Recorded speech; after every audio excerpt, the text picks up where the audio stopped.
Late वाला झमेला रहता है तो जो लेटेस्ट आदमी बना कर ले जाता है उसमें छट जाता है, लेकिन वहाँ पास लेटेस्ट वाला एक्सेप्ट करता है। और एफिडेविट एक्सेप्ट रहता है कि बहुत लोग का स्पेलिंग गलत रहता है तो एफिडेविट बनवा कर ले जाता है, तो वो चीज़ यहाँ पास एक्सेप्ट है। तो हेलो दोस्तों, आप लोग का स्वागत है एक नए वीडियो में। तो दोस्तों पिछला वीडियो में आप लोग देखे हैं कि इन लोग से पूरा डिटेल लिए थे, हाइट, चेस्ट, फिजिकल कैसे हुआ, मेडिकल कैसे हुआ, A to Z जानकारी लिए थे। इस वीडियो में हम इन लोग से जानकारी लें कि डॉक्यूमेंट में क्या क्या ले रहा था वहाँ पास। जो डॉक्यूमेंट जो ओबीसी दोनों ओबीसी कैंडिडेट हैं, तो वहाँ जो ओबीसी का जो मांगा जाता है सर्टिफिकेट, क्रूशियल डेट वाला जो प्रॉब्लम चल रहा है उसमें क्या किस प्रकार से लिया जा रहा है, आप लोग A to Z जानकारी दीजिए। पहले डॉक्यूमेंट में क्या क्या ले रहा है ये बताइए आप लोग। देखिए, डॉक्यूमेंट 10th के मार्कशीट और हाँ। 10th के सर्टिफिकेट, हाँ 12th के मार्कशीट, 12th के सर्टिफिकेट।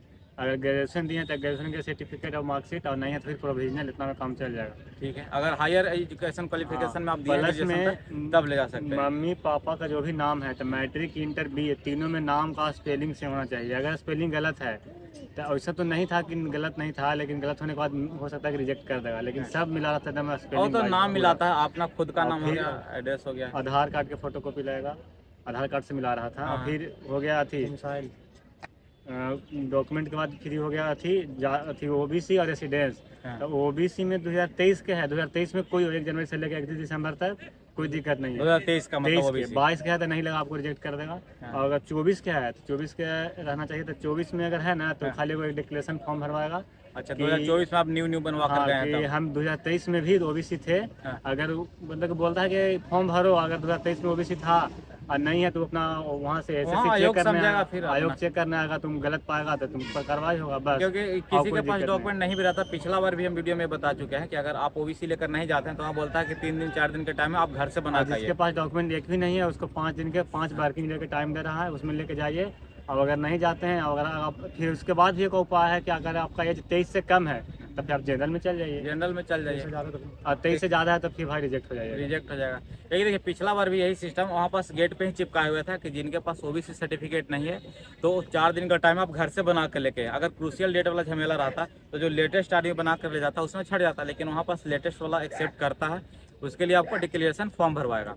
और बाकी बात रहा जो पुराना वाला ओबीसी है उसमें बोल रहे हैं कि रिजेक्ट कर देता है। 2022 के नहीं लगा, कोई भारत में नहीं। और फिर एक बात और कि SDO लेवल का होना चाहिए। SDO SDO लेवल लेवल है का चाहिए, तभी लगा। अगर राजस्व कर्मचारी RO लेवल RO लेवल का रहेगा तो RO का रेसिडेंशियल लेता है। हाँ, उसको भी नहीं, SDO लेवल का चाहिए। SDO का नहीं, पिछला बार जब हम लोग RO लेवल का ले लेता है, रेसिडेंशियल जो है वो RO लेवल का ले लेता है, लेकिन हाँ SDO लेवल का और वो भी भारत सरकार का ही चाहिए। भारत सरकार का ही ओबीसी वहाँ पर एक्सेप्ट करता है। जो पिछले बार में भी वैकेंसी में ही था, पिछले बार में भी वही ले रहा था, SDO लेवल का ओबीसी ले रहा था, RO लेवल का रेसिडेंशियल ले रहा था। और बाकी डॉक्यूमेंट में 10-12 का ही ले रहा था। ग्रेजुएशन कोई डाला भी है तो उस टाइम नहीं ले रहा था, लेकिन इस टाइम ग्रेजुएशन का भी ले रहा है। मतलब अगर आप अगर मन है तो दे दीजिए, नहीं मन है तो नहीं दीजिए, कोई लेकिन दिक्कत नहीं। 10-12 का तो लेता ही है। हाँ, और वही और भी स्पेलिंग कोई अगर document दिक्कत में? है तो उसको सुधरवा लीजिए, ठीक रहेगा।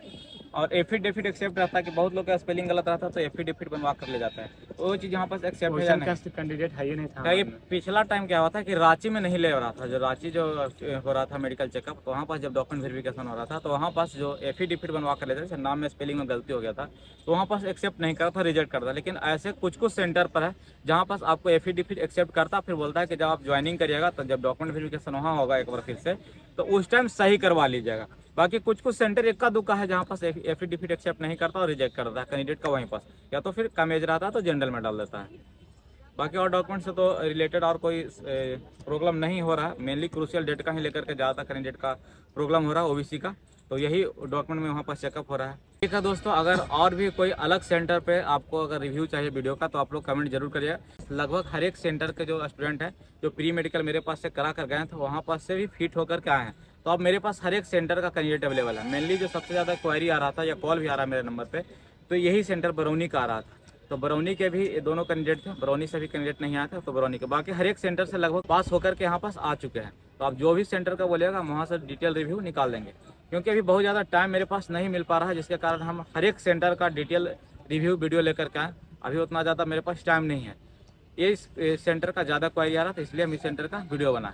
तो ठीक है दोस्तों, फिर मिलते हैं नेक्स्ट वीडियो में, तब तक के लिए जय हिंद।